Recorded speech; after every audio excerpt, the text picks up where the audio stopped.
Salut, c'est Patrick. T'as peut-être un entretien pour un stage, un CDI, une alternance, peu importe. Regarde cette vidéo jusqu'au bout parce qu'on va justement discuter de comment réussir un entretien.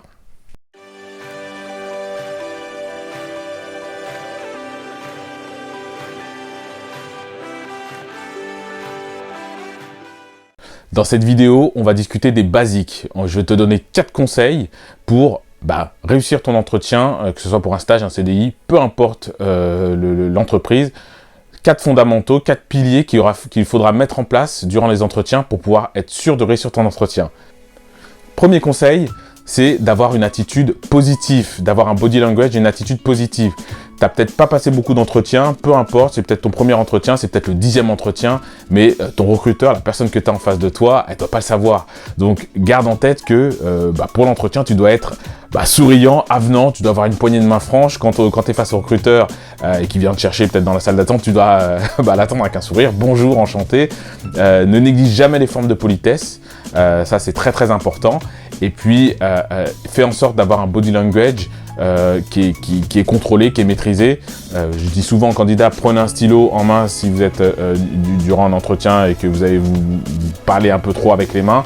C'est d'avoir un stylo en main, de le tenir et de le tenir à deux mains, fermement, les mains sur la table pour pouvoir se maîtriser. Parce que des fois, effectivement, l'excitation, la peur ou le fait de chercher ces mots, ça nous amène à parler avec les mains et c'est pas bon. En tout cas, quoi qu'il arrive, garde en tête qu'une attitude positive, un sourire, une poignée de main franche et un échange agréable, ça contribue au feeling, ça contribue à la sensation que tu es une personne agréable et effectivement à la séduction entre guillemets du recruteur et de l'entreprise et à faire de toi le meilleur candidat. Deuxième conseil, celui-là je vais passer très vite dessus parce que j'en ai fait une vidéo complète qui je pense est important que tu devrais voir. Je vais la mettre en description, le lien là ici. C'est de structurer ta présentation. Ça passe par savoir pitcher, savoir se présenter de manière efficace, de manière concise, en frappant fort, en donnant des informations fortes aux recruteurs sur tes capacités techniques, ton parcours, qui tu es. Donc si tu sais pas pitcher, va sur cette vidéo, regarde-la. Entraîne-toi à pitcher sur toi, ton parcours, sur ta personne, afin de mieux te vendre en entretien. Troisième point, poser les bonnes questions. Il y a beaucoup de candidats qui vont en entretien sans avoir des questions à poser au recruteur. Si vous n'avez pas préparé l'entretien, fatalement, vous aurez peu de questions. Mais sachez que, quoi qu'il arrive, il y a des questions que vous devez toujours poser en entretien. Il y a des basiques, c'est-à-dire, quel est le projet de l'entreprise? Est-ce que vous avez des projets de croissance? Quelles sont les attentes techniques sur le poste? Quelles sont les compétences clés qui sont requises pour recruter, pour trouver le candidat idéal? Qu'attendez-vous du candidat idéal? Quelles seraient les qualités humaines que vous recherchez chez un candidat? Quelle est la suite du process?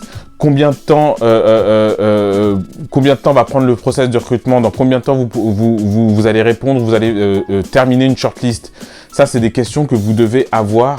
Je vais essayer de les afficher, ou je veux les mettre en commentaire, mais c'est des questions, quoi qu'il arrive, que vous devez poser, non seulement pour entretenir l'entretien avec le recruteur, mais ce sont même des questions, c'est très important pour vous, parce que gardez en tête que ce sont des questions qui vont vous permettre aussi de faire votre choix entre un stage, un emploi ou un autre, ou de voir si l'emploi, le stage qu'on vous propose, en fait, ça fit avec vos attentes.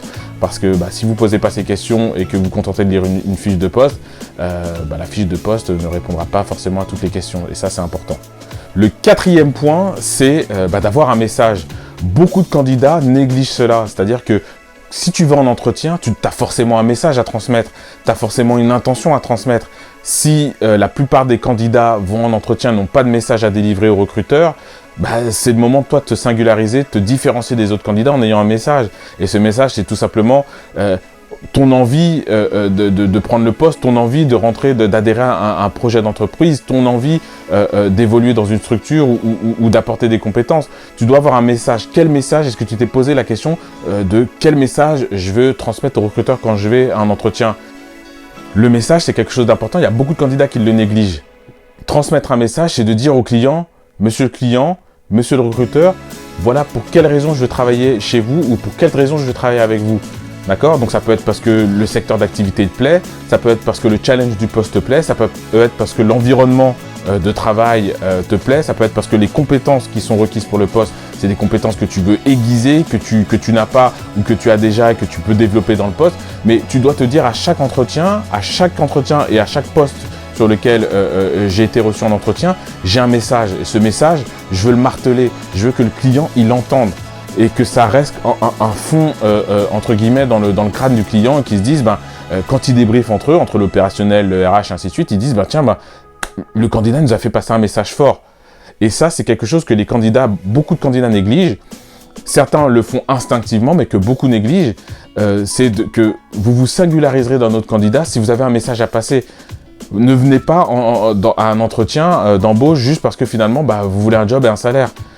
Ça, il n'y a pas d'objectif à ça, quoi. Je veux dire, en soi, ça ne vous singularise pas dans notre candidat. Alors oui, on travaille effectivement pour gagner de l'argent, et voilà, mais il y a un épanouissement. Mais le client, il recrutera un candidat avec qui il a un feeling, un candidat qui semble adhérer à un projet et qui a des compétences. Donc c'est à vous de transmettre une envie et surtout, à chaque entretien, de transmettre un message. Donc voilà, je t'ai donné 4 tips forts, 4 conseils forts pour réussir un entretien, 4 objectifs pour réussir un entretien. J'espère que ça t'aura aidé. J'espère que cette vidéo et que ces conseils t'auront aidé. Entraîne-toi, comme je le dis toujours, il faut s'entraîner. Entraîne-toi chez toi, tout seul devant ta glace, à pitcher, à te présenter. Note les questions importantes et les questions récurrentes, basiques qu'on pose à tous les entretiens. Pense au message que tu veux envoyer au recruteur et à la personne que tu as en face de toi, l'opérationnel, le recruteur. Et puis, prépare-toi. Bien entendu, n'hésite pas à poser tes questions en commentaire, à partager ton expérience personnelle, et ça peut peut-être aider des personnes. Et puis, abonne-toi, partage, like, il n'y a pas de souci. Et à très bientôt pour une prochaine vidéo. Ciao.